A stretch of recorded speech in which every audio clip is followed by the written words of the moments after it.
હે guys, good morning, જય માતાજી, welcome back to my new vlog. કેમ છો બધા? આઈ હોપ કે તમે બધા મજામાં જ હશો ને હું પણ મજામાં છું. તો નાહી ધોઈને ફ્રેશ થઈ ગયા છે અને ઘરનું કામ પણ મારું થઈ ગયું છે. ખાલી વાસણ ધોવાના બાકી છે. પણ આજનું મોસમ એટલું ખરાબ છે ને કે એક બાજુ ઠંડી એટલી લાગે છે અને એક બાજુ વાદળ છે. તો બીમારીનું વાતાવરણ છે એવું લાગે મને. તો પહેલાં તો હું જ બીમાર થઈ જવાની છે એવું લાગે. તો મિતિક્ષાને આજે મેં સ્કૂલમાં મોકલેલી છે. તો આજે પહેલી વાર ગઈ છે. હવે મને થોડું ટેન્શન થાય છે કે એને સ્કૂલમાં કંઈ થાય ના, તો એને પેટમાં દુખી આવે છે એટલે થોડું આમ ટેન્શન છે. આવે ત્યાં સુધી હવે મને એવું થયા કરશે કે શું થશે. પણ હવે પછીથી જાડુને ફોન કરું કે એને જોઈ તો આવે બપોરે, એટલે મને પણ શાંતિ થઈ જાય. અને આસ્તા રમે છે આગળ.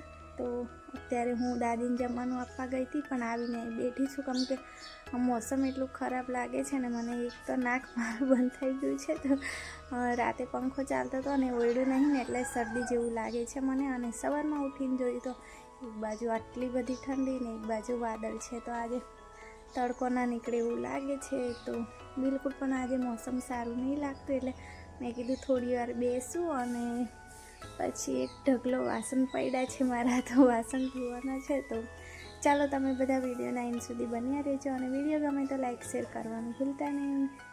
અડધો કલાક જેવું હું બેઠી અને દેખો હું કહેતી હતી કે મોસમ નહીં સારું ને થોડી વાર તડકો નીકળે છે. તો નીકળું તડકો નીકળે છે તેટલી વાર હું વાસણ ધોઈ કાઢું. તો હવે હું ધીમે ધીમે મારું કામ કરી દઉં. તો શરદી જેવું છે એટલે સારું નહીં લાગતું. તો પણ હવે મમ્મી તો ગયા છે ખેતર. તો મમ્મી સુવાની ભાજી છાંટવાની છે અને મૂળા રોપવાના છે એવું કહેતા હતા. તો મમ્મી ગયા છે ખેતર અને પપ્પા રાજપીપળા ગયા છે એમના કામથી. તો હું પણ મારું કામ કરી દઉં. સાબુ ક્યાં છે? સાબુ જોતી હતી. ચાલો વિડીયોમાં કન્ટિન્યુ રહેજો. મેં વાસણ ધોઈ નાખું.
તો ગાઈસ, વાસણ મેં ધોઈ નાખ્યા છે. પૂરેપૂરો અડધો કલાક ગયો મારે વાસણ ધોતા. તો સવારમાં એકવાર મિરિક્ષાની ટિફિન બનાવી હતી ને એકવાર પાછું બપોરે જમવા માટે બનાવ્યું હતું. એટલે વાસણ થોડા વધારે ભેગા થઈ ગયા હતા એટલા માટે. તો રોજ મમ્મી હોય તો કરવા લાગે, પણ મમ્મી ખેતર કામ કરવા ગયા છે એટલે પછી આજે મને બહુ વાર લાગી ગઈ વાસણ ધોવામાં. તો અત્યારે હું આવી છું લીંબોડીના પાન તોડવા. તો શરદી જેવું લાગે છે તો મેં કીધું ઉકાળો બનાવીને પી લઉં.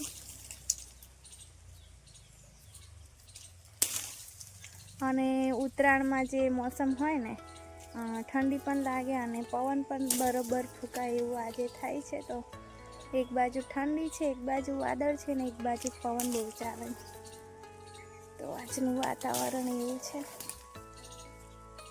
અને આજે કૂતરું અંદર આવી ગયું છે, કેમ કે છાપો અમારો તૂટી ગયો છે. તો કૂતરા કૂદીને અંદર આવી જાય છે. તો લીંબોડીના કાંટા પણ છે એટલે જોઈને તોડવું પડે. ચાલો હવે જઈએ ઉકાળો બનાવવા. અને આમાં નારિયેળ ખબર નહીં પડી જાય છે તો જો તમને ખબર હોય કે આ કેમ પડી જાય તો એક કમેન્ટ જરૂરથી કરજો.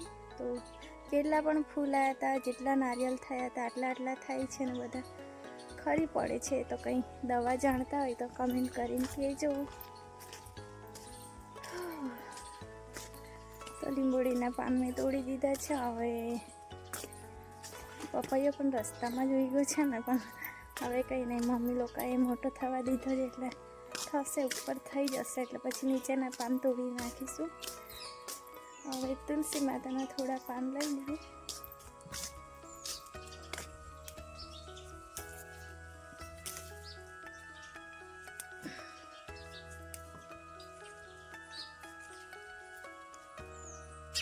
મારી લક્ષ્મી વેલ પણ ચડે છે મસ્ત ઉપર. તો ચાલો હવે ઉકાળો બનાવી દઈએ.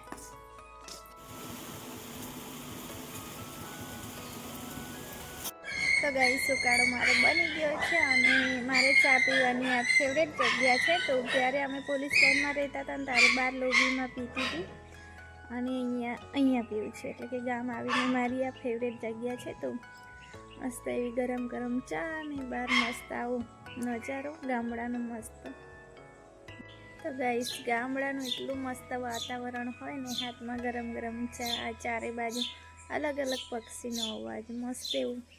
મને તો બહુ ગમે પક્ષીઓનો અવાજ. ચારે બાજુ ચકલા બોલે, બુલબુલ બોલે, કાબર બોલે, બહુ બધા પક્ષી આવે છે.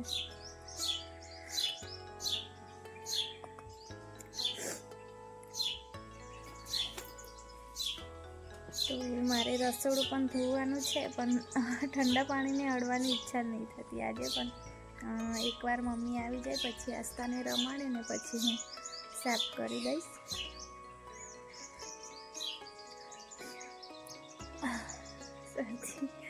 શરદીમાં હાલત મારી ખરાબ થઈ ગઈ છે.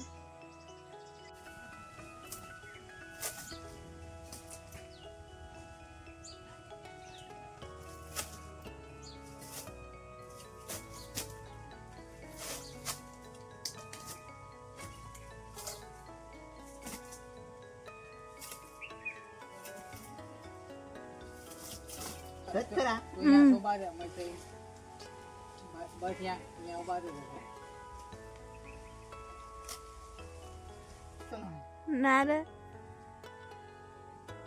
આથી નમક બળી ચાલે, બાકી નહીં. હા આલા આવતો પગ મેં ક્યાં છે નહીં યા ના એટલે સ્વાદ ના ખાતો લેતા.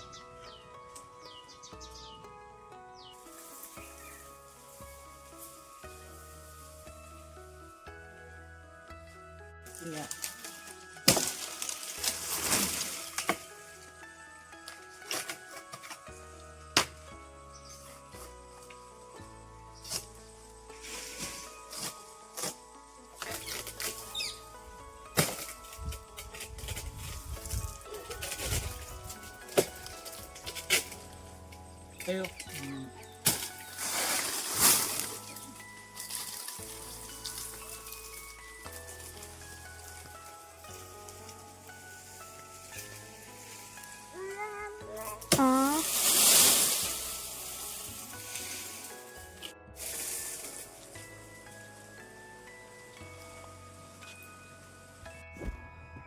તો જો ગાઈસ કેટલું મસ્ત આખો વાળો એકદમ ખુલ્લો થઈ ગયો છે. તો જો એકદમ ચોખ્ખું એવું દેખાય છે વાળામાં.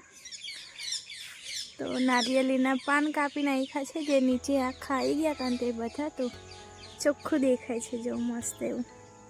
તો મરચી અડધા ભાગની બધી તોડી નાખી છે, ભાંગી નાખી છે. જો થોડું ઘણું નુકસાન થઈ ગયું છે. તો હવે દેખ્યા હવે થાય તો ઠીક, બાકી તો ડાળકીઓ તૂટી જ ગઈ છે મોટા ભાગની. તો જો આ કૂતરું આજે અંદર આવી ગયું છે.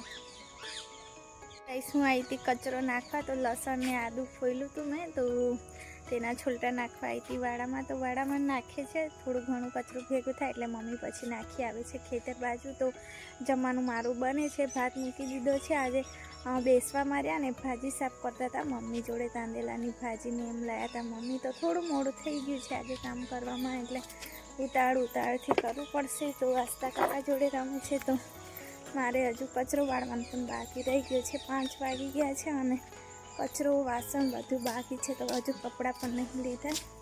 તો ચાલો હું કરી દઉં. ને લગભગ પાણી પણ આવી ગયું છે, તો કેટલી ઉતાવળ કરું. તો થોડુંક કામમાં આમ આળસ કરું તો આવું જ થાય મારી જોડે. તો ચાલો હવે કરી દઉં.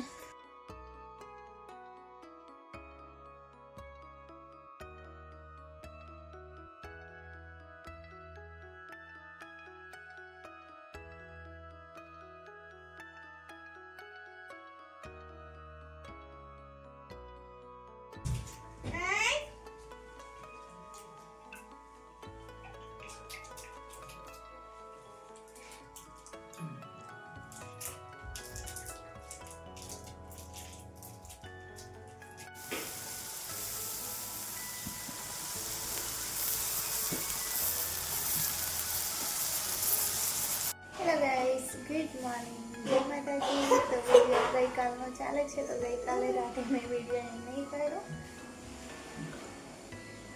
તો અત્યારે મારી એક બાજુ ટિફિન બને છે, અને એક બાજુ રિક્ષા જોડે ઉકાળતી છે. તો આજે તાંદેલાની ભાજી બને છે, અને રોટલીનો લોટ મેં તૈયાર કરી દીધો છે, ખાલી રોટલી બનાવવાની છે.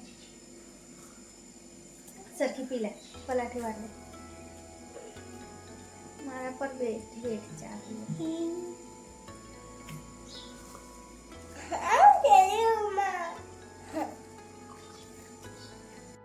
હેલો ગાઈસ, કેમ છો? ગુડ મોર્નિંગ, જય માતાજી. ચા પીધી? ટિફિન મારી બની ગઈ છે, અને હું રિક્ષાને હવે તૈયાર કરવા જાઉં. તો આજનો વિડીયો હું અહીંયા જ એન્ડ કરીશ. ફરી મળીશું આવતા નવા વિડીયો સાથે. ત્યાં સુધી જય માતાજી, બાય.